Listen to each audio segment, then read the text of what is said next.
Shank Rock is the wave of the future.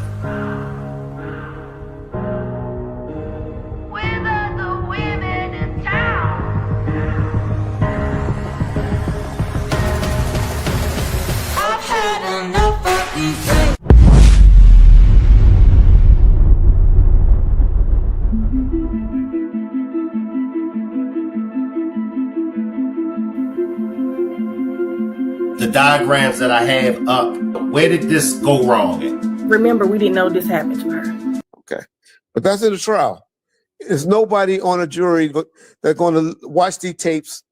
He done did 7 to 8 different interviews and a book where he done bragged, talked about this stuff in details.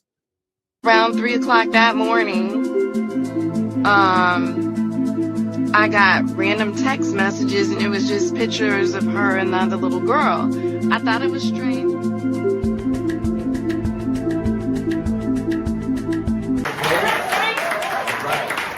Now, some of y'all might say, who is Shank Rock? Shank Rock is black media. Well, what is black media? Black media is all about allowing black people to be themselves first. It's not about race. It's not about religion. It's not about politics. It's about doing what's right. It's about holding those that needs to be held accountable to be held accountable. I want to welcome everybody to this demonstration. Aliyah Henderson, charged with the deaths of Cleveland girls found buried in suitcases. Now, those 2 girls, I believe the ages were 8 and 10.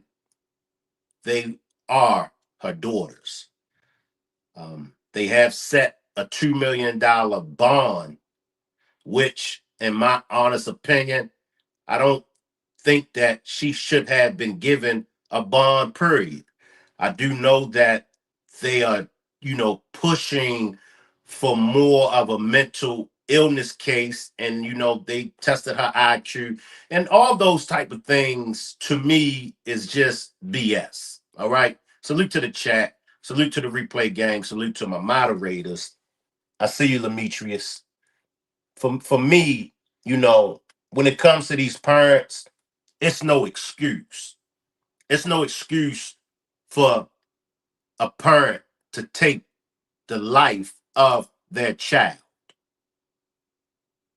No mental illness, no I fell on hard times, nothing warrants a parent to take the life of their child. So I'm not buying it. I appreciate, I see you, Michelle. They read her record in court, which she doesn't have a record. Who cares if she doesn't have a record? In my opinion, they're finding all kind of reasons why she may have done it. She's a piece of shit. That's why she done it. She's a piece of shit. And she should not be given no kind of grace. I think that she should receive the maximum penalty. I don't even believe in her being able to cop out. This is why the system in this country is so broken. This is why.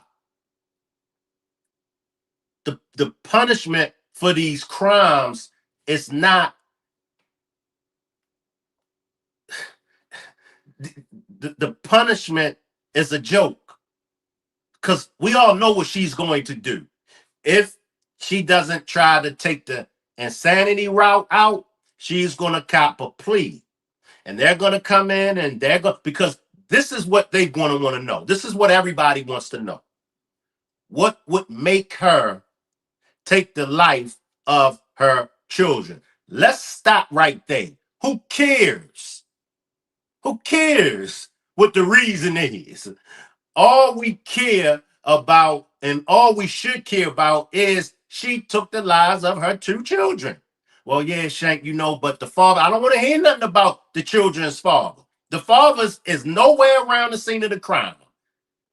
Because, people will try to project that image. She was a single mom. There are thousands of single mothers that have raised their children and did not resort to taking their child's life. So it's no excuse. Yeah, Shank, but she's young. It's no excuse. There are thousands of young mothers. There are thousands of mothers out there that had their children at 14, 15, and 16 years old that went on to live a successful life and raise their children. So I'm not buying no excuses when it comes to this mom. I see you, Miss Parker. I see you, Coco Bunny. I see you, T-Mills. So she had an arraignment today, a court hearing today, and they gave her a $2 million bond. See, I was always told if you want to know anything about a person, look at their eyes, look into their eyes. They say the eyes is the mirror to the soul. You can look in her eyes. She don't give a damn. The only thing that she cares about, the only remorse is that she got caught. You buried your precious daughters. Let's look. And even though no matter how a child looks, no child deserves to have their life taken away from them. Look at these precious little angels. She cut their life short. No regards for these babies. She even went as far as to dispose these babies in suitcases and bury them. You know what that says? You know what that says? That says that she didn't give a damn about these babies. But enough of me ranting.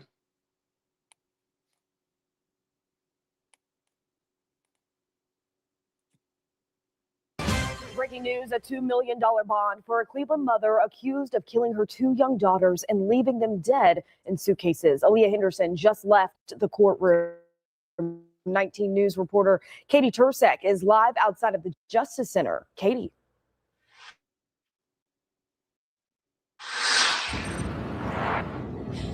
Yeah, it was really a tense just a few hours ago. 6 deaths emotionless as prosecutors accused her of killing her two young daughters. Your Honor, this is an allegation of murder in 2 separate charges. The death of her 2 daughters, 8 and 10 years old. The badly decomposed bodies of the 2 little girls were found in shallow graves in Cleveland in suitcases. Our first look at Aliyah Henderson. Prosecutors say the 28-year-old killed her 2 daughters and stuffed their bodies them and 10-year-old Amor Wilson. A man walking his dog found their bodies Monday evening. His dog hit on the scent and he called 911. Today, Henderson stood stone-faced before a judge. Your Honor, based on the nature of the allegations and the charges in this case, I would ask for nothing less than a $2 million bond. The defense asked for mercy. Ms. Henderson. I just want y'all to just look. Just look. Just look at this piece of shit. I see you, Goddess.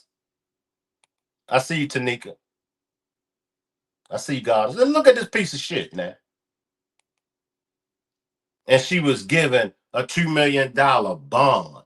Why not detain her? Why not say she's a threat to society? I feel like if given a bond, and if she makes the bond, I feel like out on bond, she would hurt another child. See, this is the problem. This is the problem that we have. And we wonder why. What I always say, y'all, accountability. Where's the accountability? There's no accountability. Every time someone does something, the system always gives them a way. They call it a loophole. There are so many loopholes in the system. And there are people that have caught drug charges from the 1990s that is still incarcerated. Even though drugs kill, What is really going on? People that commit inappropriate touching to kids get a break. Now here you have this mama. You know what? You know what?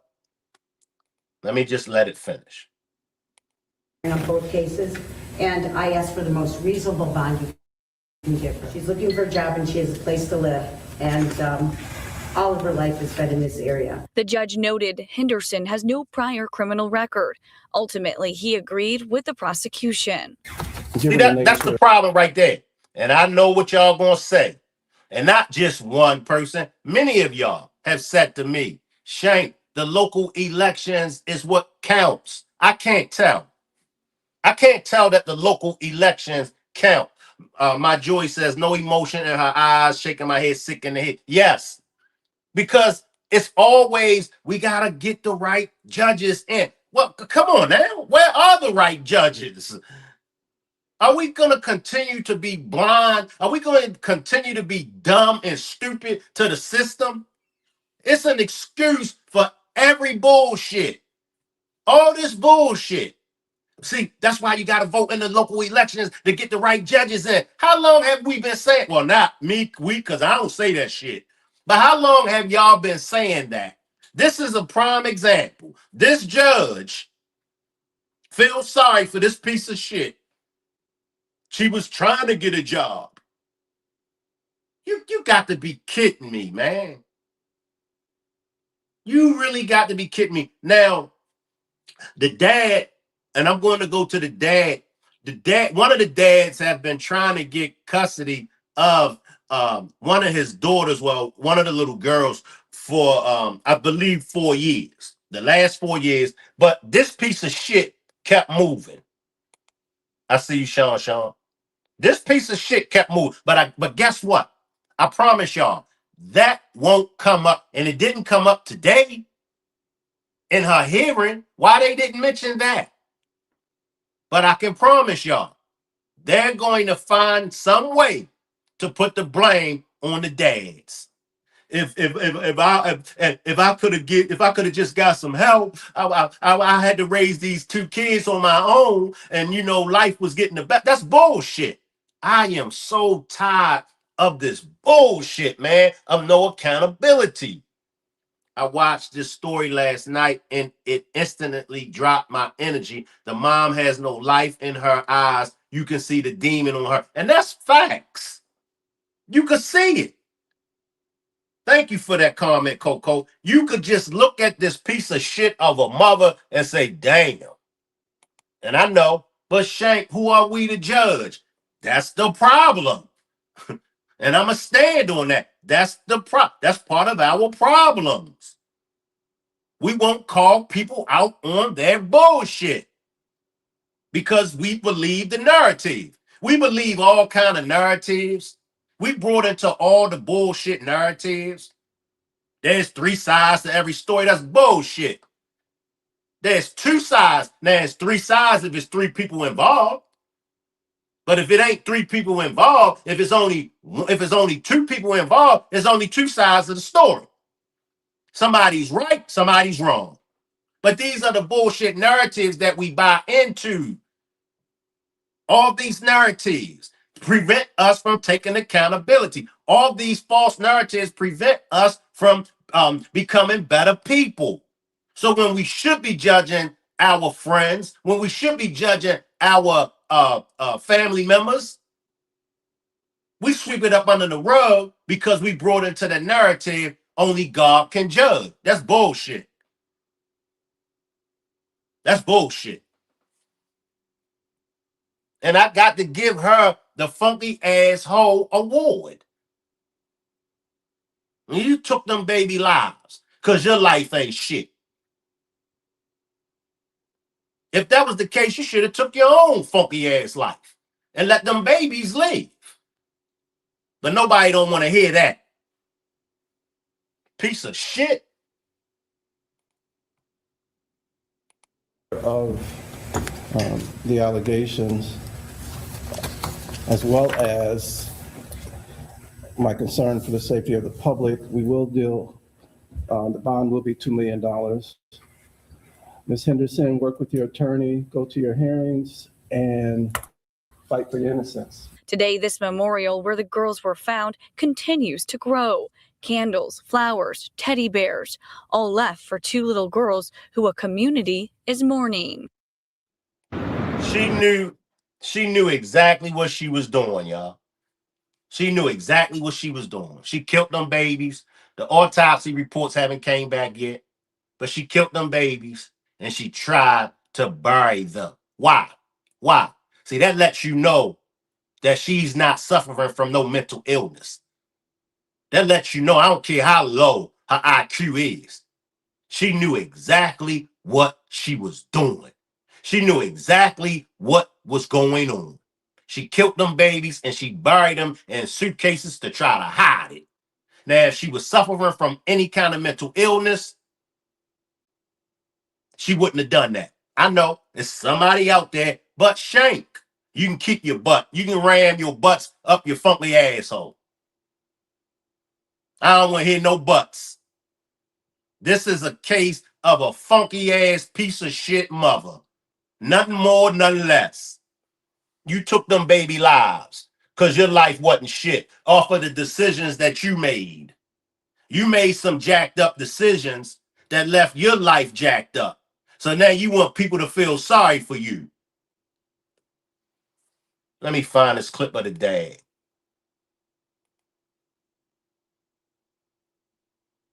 This shit is ridiculous. It's ridiculous.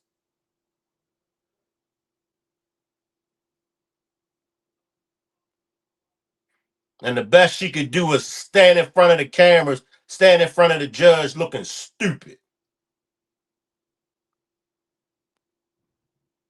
Let me see what this, let me grab this, y'all.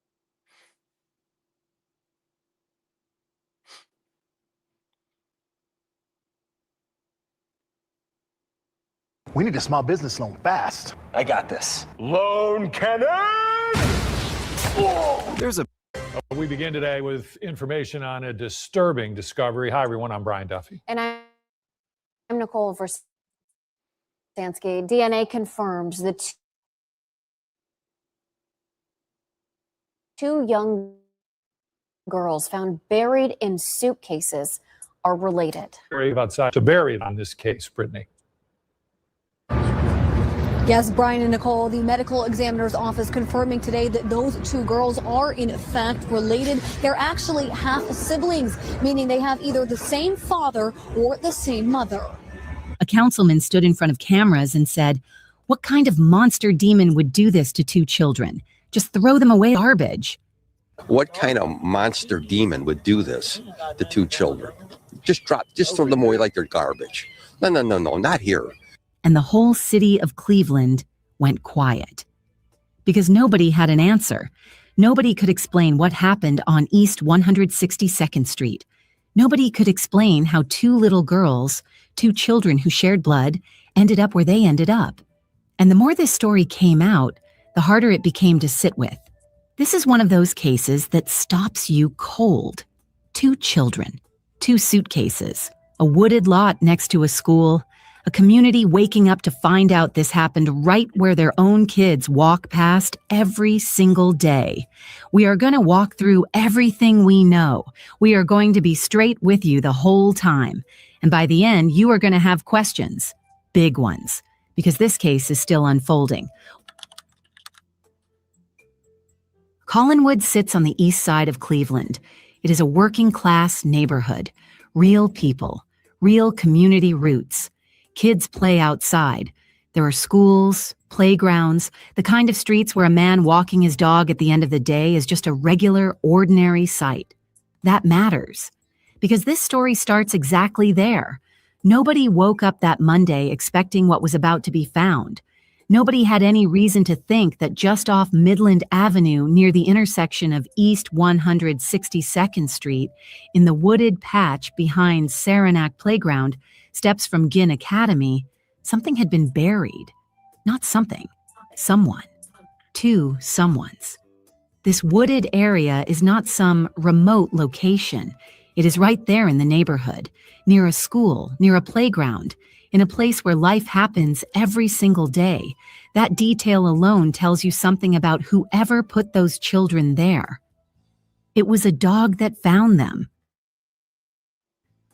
A man was out for an evening walk when his dog caught a scent and would not let it go.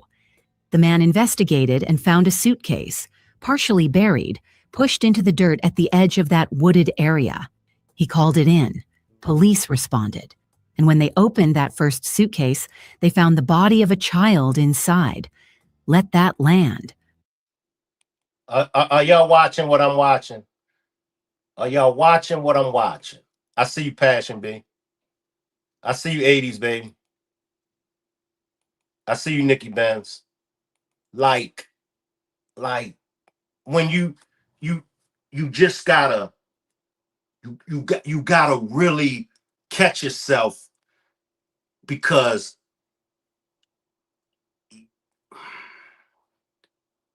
dang, look, y'all, these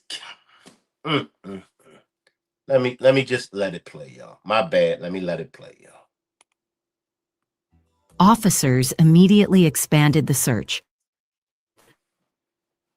They pushed further into the tree line and found a second suitcase,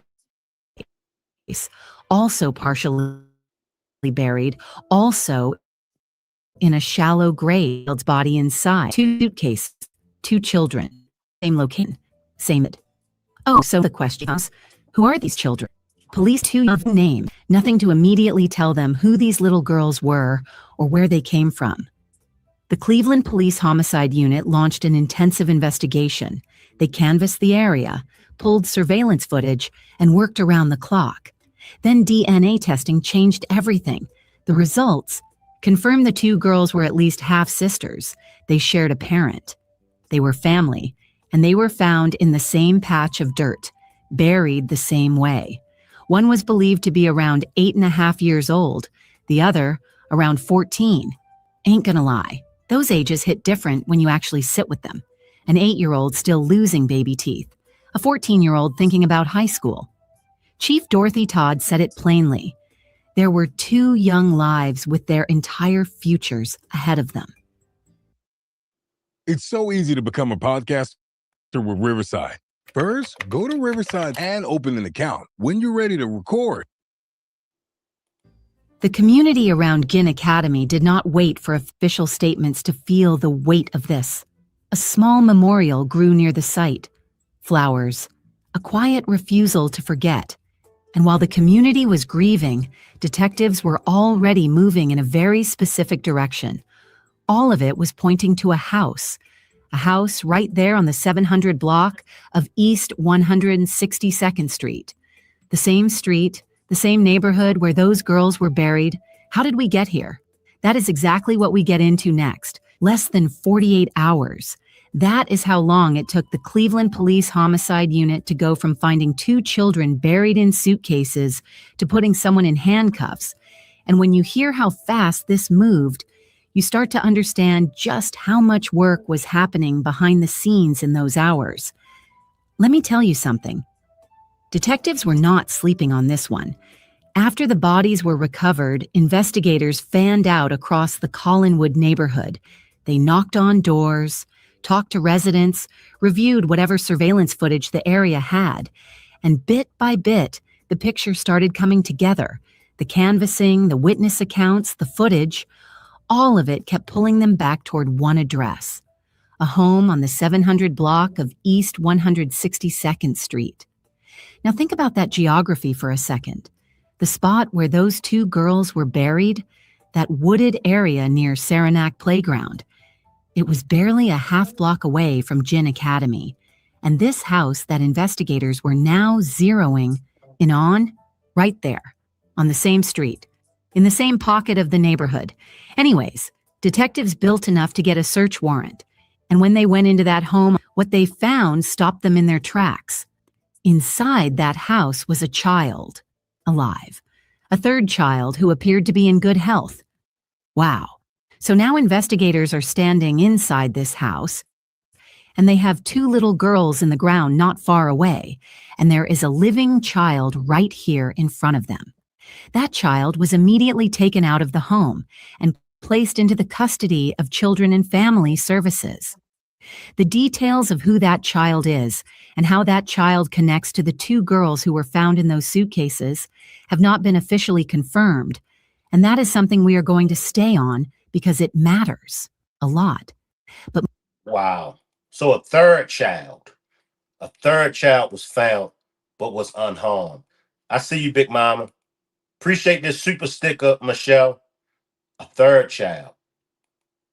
Nikki Ben says, this story pisses me off so bad. Big Mama says, replay, no bond. I wish we can get the dad on here. I had so many questions, but I know he's grieving. I wish I could get him on here as well. I'm curious to know, where is this lady's family? Nobody questioned where the kids were. I'm with you. I see you, Mel. Did she ever show signs of mental health? Who was the last people to see these kids and what did they witness? And you know it's going to come out. We know it's going to come out. You know, a family member or a friend, I should have knew something was wrong with this. I should have knew something was wrong with that. But I ain't want to judge her. That's why I said we these narratives, we getting rid of these narratives. All that not wanting to judge people, we got to judge people today. Fuck that. I see you, Mel. Someone in her circle had to know or suspect something. If I see one of my friends, if I see a family member and they misharm and they mistreating a child, I'm telling. Straight like that. I'm telling. I'm gonna get in contact with the father, or if it's the father that got the children and the father is mistreating the child, I'm gonna get in touch with the mother. I'm gonna investigate. I'm going down the rabbit hole. I'm telling. You a snitch, Shank? You goddamn right. I'm so fucking tired of this shit, man. The family said that she always moved and stayed away from them. You got a family member? You got a family member that's always moving and shit like that? Tell on they funky asses. Fuck it. That's where we at now. We are the nosy neighbors that we grew up with. Then we wonder why our nosy neighbors, that's why they were the way that they were. I had a whole lot of nosy neighbors. And I thank God for them nosy neighbors. Because before I would do something, I would think, damn. Especially if I see the nosy neighbor. Ain't no way in the world I'm going to do it now. Why? Because that will Miss Dorothy. And you know Miss Dorothy going to tell. Mel says, I'm telling too, Shank. Appreciate that cash app, 80s, baby. Exactly. I fought with my homegirl because the way she was getting at her daughter and she got mad. I told her she was wrong. Thank you, Nikki Benz. Thank you. I'm so tired of these fucking stories. I'm with you. I'm with you. And if you got to cut off them friends, if you got to cut off people that ain't moving right, cut them off. Because the blood going to be on your hand and my hand. Cut them off. That's a problem and a sign right there. It appears the fathers today are really stepping up to the plate. Yes. It's the same shit every fucking time. An absent parent because of either drugs or a bitter ass baby mother. That's facts, Nikki. And all baby mothers ain't bitter, but it's a lot of bitter baby mothers out there. A lot. You know, he might not have been a good boyfriend. He might not have been a good husband, but that don't mean that you take away from him being a good father. A lot of men are excellent fathers. A lot of them are excellent dads. But just because the relationship didn't work out right, or just because you might feel some type of way about him, he's still the father of that child. He's still the father of them children. He shouldn't have to fight to be in them children's lives. He shouldn't have to play all these bullshit games that you take them through. I'm definitely the neighborhood watch on my street. It's the same scenario every time. Every time, y'all. And it's these babies, man. It's these babies. I fight for these babies. I fight for these babies, man. Now, although they were 8 and I believe close to 14 years old, they still babies. They still babies. I see you, Erica. I see you, April. You got women out here that can't have children, that would literally do almost anything to have a child. And then you got these pieces of shit of mothers that's pushing out baby at the baby and killing these babies. I have a 14-year-old daughter. This shit got me mad as fuck. I feel you.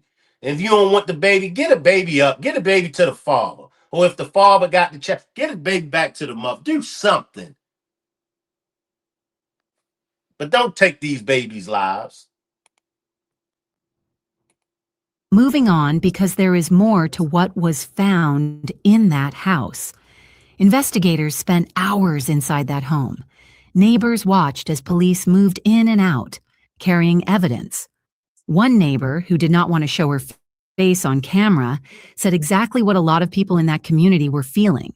She asked simply, "Who can do something like that to babies?" And that question was sitting in the air over that whole block.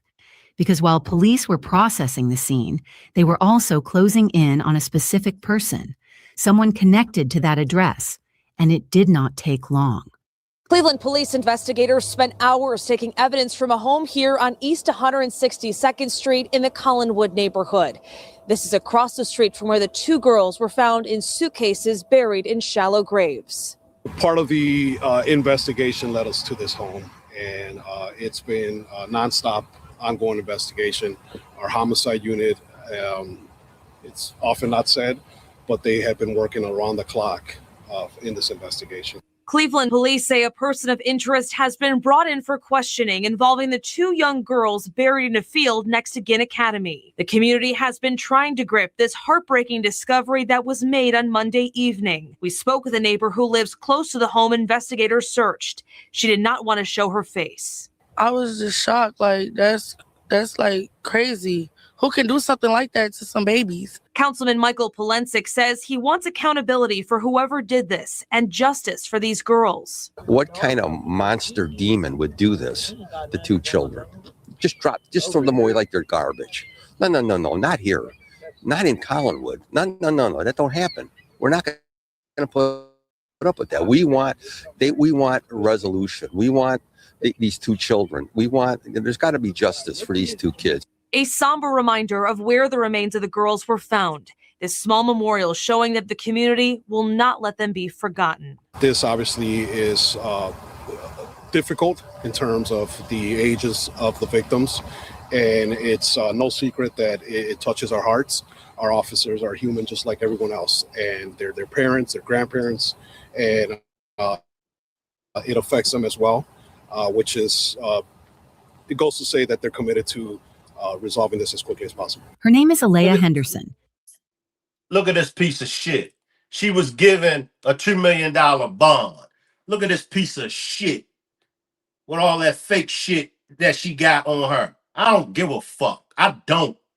Because I'm so tired of this shit. A fucking $2 million bond. This shit ain't no fucking game. This is life. And life is real. But this is what I want to say to the American tax-paying citizens. This is who your hard-earned dollars, when they take taxes out of your check, this is what your taxes is going to, because she's getting ready to be taken care of. I hope y'all know that. I hope y'all know that she is getting ready to be taken care of. She is going to receive 3 meals a day. She's living rent-free thanks to your tax dollars. And we're worried about what's going on in other countries.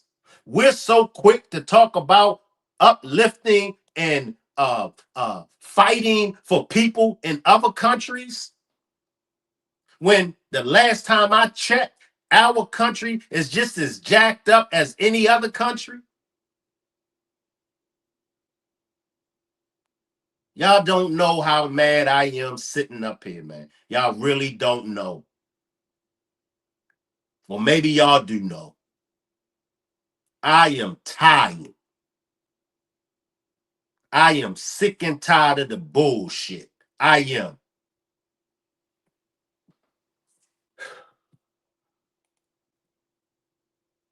"28 years old.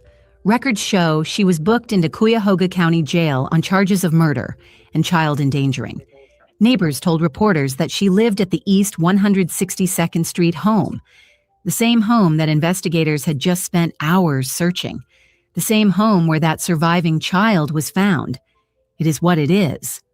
The timeline here is stark. Monday evening, a dog walker stumbles onto a suitcase in the dirt. By Wednesday, a 28-year-old woman is in custody facing murder charges. Now, at the time of her arrest, police had not officially confirmed the relationship between Aliyah Henderson and the two girls who were found. That connection has not been formally laid out in the public record yet, and that is one of the open questions that this case is still carrying. What we do know is that Chief Dorothy Todd addressed the speed of the investigation directly. She said, "Careful and methodical work allowed our detectives to develop evidence needed to make quick identification of a person of interest, ultimately resulting in an arrest." And she was clear about why every detail was not being handed to the public immediately. She said, "Investigations of this nature require patience, precision, and discretion. Unlike what is often portrayed on television, every detail cannot be shared publicly. Certain information must remain confidential to protect the integrity of the investigation and ensure justice for these victims." So what does the courtroom picture look like? At the time this story broke, Aliyah Henderson had been booked and was expected to be formally charged. The legal process was just beginning. And given the weight of what investigators say they recovered from that home, the direction this case was heading was not subtle. Like the charges alone, murder and child endangering, tell you where the prosecution was pointing from day one. But here is the thing. There are still threads in this case that have not been pulled yet. The names of the two girls have not been publicly released.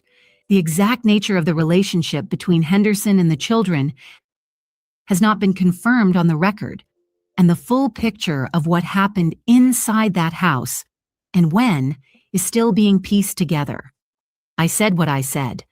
This is a developing story because we are going to talk about what this case means, what it leaves behind, and what questions this community, and honestly, all of us, are still sitting with. Here is what stays with you after you sit with this case long enough. Two little girls, half-sisters, found in suitcases in a shallow grave, steps away from a school, in the middle of a neighborhood where people live and breathe and raise their own children every single day. Their names still have not been released publicly. And that anonymity, that silence around who they were, somehow makes this heavier. Because somewhere out there, there are people who knew these girls, people who knew their faces, their laughs. I'm going to stop right there. Nikki says, I have a feeling these kids been abused for a very long time. Watch the family members start coming forward saying they tried to help. Facts. We're going to see. Watch. We're going to see them. Yeah, well, I didn't want to do this. And when we try to report, man, listen, y'all, we got to do better. Nikki Benz, you hit it on the nose. We got to do better. Come on. And we cannot sit around and wait for others to make our communities better. We cannot, let's pray, Shank. No. Now, I'm not saying don't pray, but what I'm saying is we're not going to think and we're not going to say and use prayers to fix these problems. No. We gotta work. And we got to put in work, and we got to sacrifice our time. We got to sacrifice our energy. In some cases, we're going to have to sacrifice our lives to make things better. All the great ones that we celebrate, Martin Luther King, Malcolm X, Harriet Tubman, all those, they sacrificed their time. They sacrificed their lives. You know, they wasn't just behind a computer. You know, they were out in the community sacrificing. Exactly. And grandmas don't play about their grandbabies. Where was the grandmas of the girls? Different dads, same mom. Where's the grandmas? These grandmas been disappointing me lately. That's facts, Nikki Benz. It ain't no more big mamas, you know. And they'll tell you, look, I ain't big mama. I gotta live. I gotta live. But what about the babies? What about the grandbabies?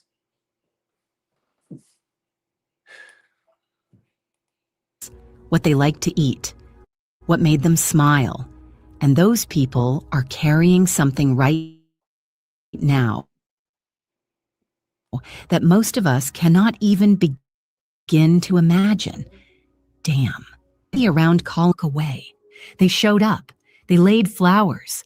They demanded answers before the police even had time to set up a podium. That small memorial near the playground was not just grief. It was a statement. We saw these children, a person who was supposed to pretend did not. And that is the part of this story that cuts the deepest when you really let it in. Because this was not a random act of violence carried out by a stranger passing through. The evidence, the arrest, the address, the surviving child found inside that house, all of it points to the fact that these girls were not taken off the street. They were close to someone, close to a home, close to a person who was supposed to be a part of their lives in some capacity. And that is the reality of so many cases that come through this channel. The danger was not outside. It was inside. Make it make sense, because it never fully does. But hey, what this case also showed us is that when law enforcement moves with focus and intention, results come. Less than 48 hours. That is luck. That is the Cleveland Police Homicide Unit working the way investigators are supposed to work when children's lives are on the line. Let me just say this before I let y'all get out of here. As parents, as a mom, as a dad, if you don't want your child, send your child to a family member that you feel is able to take care of your child. If you are a single mother, reach out to the dad, have a talk with the dad, see if the dad is able to take his child or his children. Don't worry about, because a lot of times the dad, the fathers are able to take care of these children. But the mothers might feel as though, I don't want my baby going to live with him because he's not doing this or he's not doing that. If you know that you don't want your child, and if you know that the father will take better care of that child than you can, put your personal feelings aside. Put the animosity away. The vendetta that you got against the baby daddy, put it aside and let that child or let them children go with their father. Because like I said, there are a lot of fathers out here. There are a lot of men out here that can raise the child better than you. And that's okay. That's okay. You might be going through something. You might be having a mental crisis. It's okay. That's life.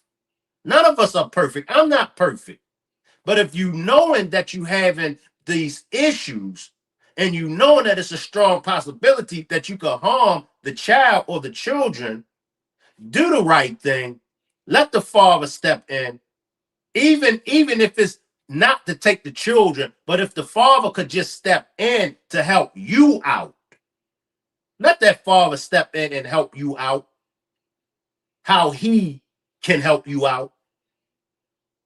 We got to do better about these babies. I appreciate everybody for pulling up. I will have an update later on this evening.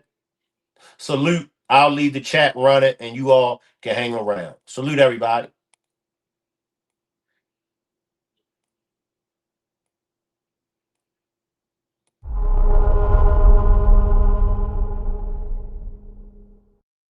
Shank Rock is the wave of the future.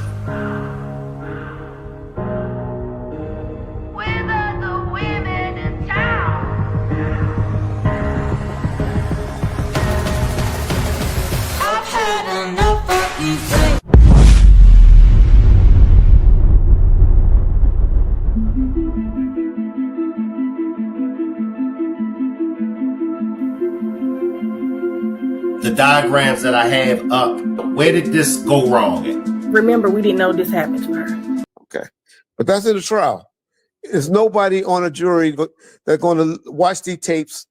He done did 7 to 8 different interviews and a book where he done bragged, talked about this stuff in details. Around 3 o'clock that morning, I got random text messages and it was just pictures of her and the other little girl. I thought it was strange.